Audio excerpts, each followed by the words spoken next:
নমস্কাৰ, বৰ্ণালী ক্ৰিয়েটিভিটিলৈ স্বাগতম জনাইছোঁ। আৰু আজি মই বনাব লৈছোঁ তেল পিঠা বা ধূপ পিঠা।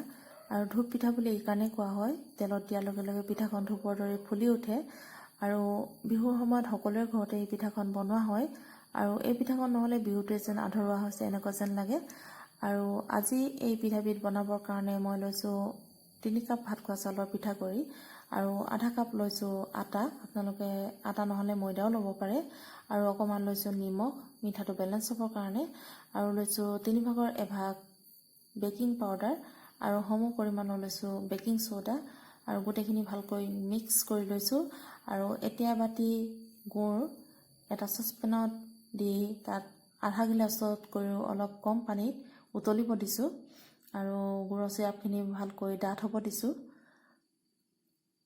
এয়া লাহে লাহে গুড়ৰ চিৰাপখিনি ডাঠ হৈ আহিছে।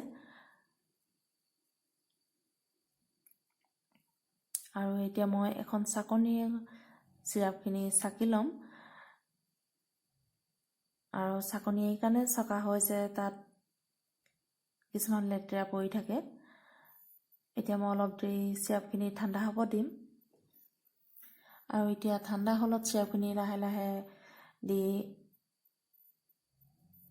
পিঠাগুড়িখিনি মই ভালকৈ মিক্স কৰি ল'লোঁ। আৰু এয়া মোৰ পিঠাগুড়ি বেটাৰটো ৰেডি হৈ গ'ল।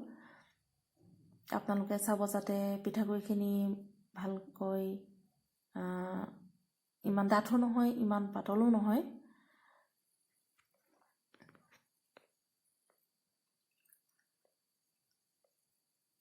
পিঠাগুড়ি বেটাৰটোৰ ওপৰতে পিঠাখন নিৰ্ভৰ কৰে। এতিয়া মই 10 মিনিট সময় ৰাখি থ'ম। 10 মিনিটৰ পিছত পুনৰ আকৌ এবাৰ ভালকৈ বেটাৰখিনি লৰাই লৈছোঁ।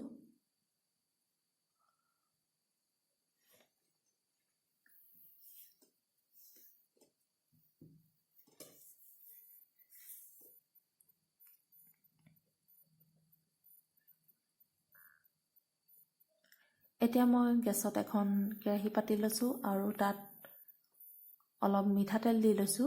আপোনালোকে ৰিফাইন তেল দিওঁ বুলিলেও দিব পাৰে।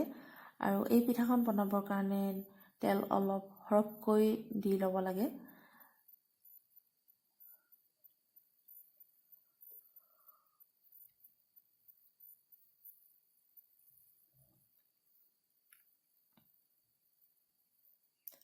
এতিয়া মোৰ তেলখিনি গৰম হৈ আহিছে।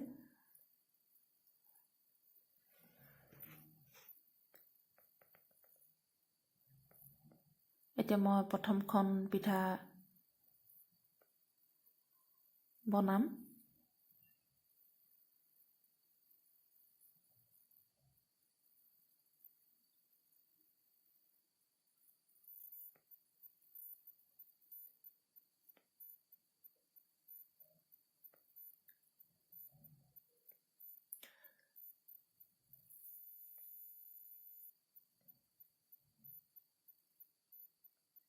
পিঠাগুড়ি বেটাৰটো কেৰাহীত দিওঁতে অলপ দেৰি ৰখিব লাগে পিঠাটো ফুলালৈকে।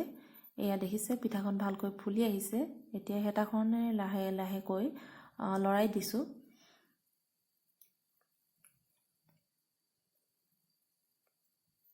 আৰু গেছৰ ফ্লেমটো মিডিয়ামত ৰাখিব লাগে।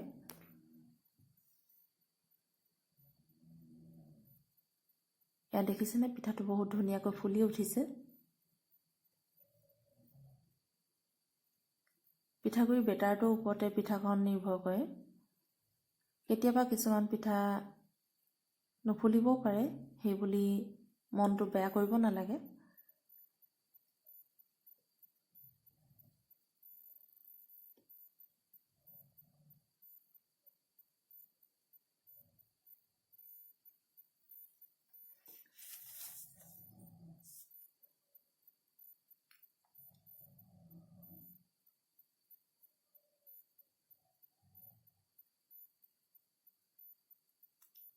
এখন পিঠা মোৰ হৈ গ'ল।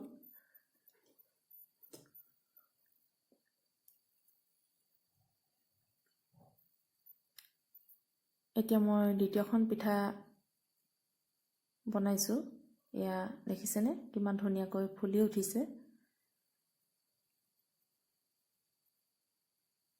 এনেকৈ মই গোটেইখিনি পিঠা বনাই ল'ম।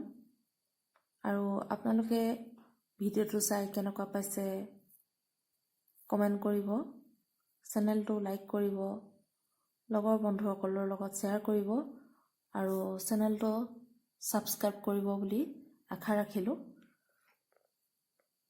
আৰু কাষতে থকা বেল আইকনটো টিপি দিব যাতে আহিবলগীয়া ভিডিঅ'সমূহ পাই থাকে।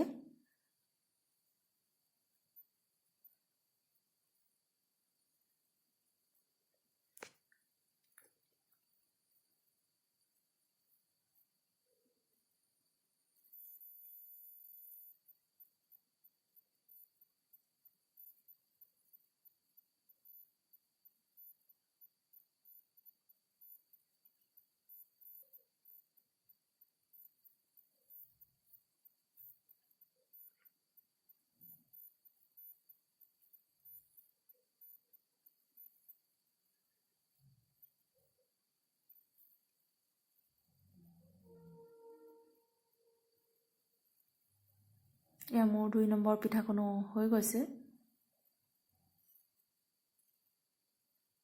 এনেকৈ মই গোটেইখিনি পিঠা বনাই ল'ম।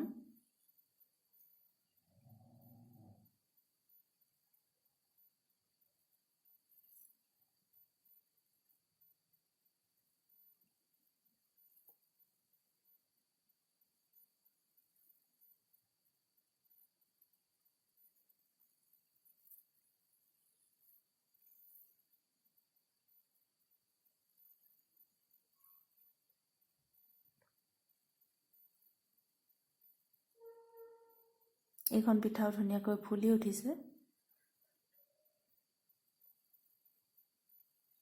আৰু পিঠাটো নুফুলিলে অকণমান তেলত ডুবাই দিব লাগে, তেতিয়া ফুলি আহে।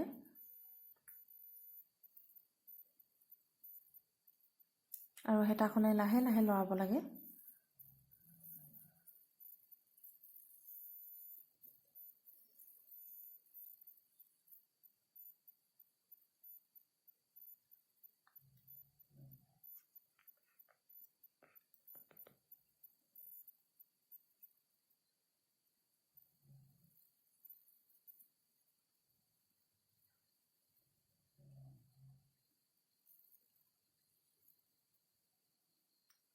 এখন পিঠাও মোৰ বনোৱা হৈ গ'ল। পুনৰ এটা নতুন ৰেচিপিৰ সৈতে আজিলৈ আহোঁ। ধন্যবাদ।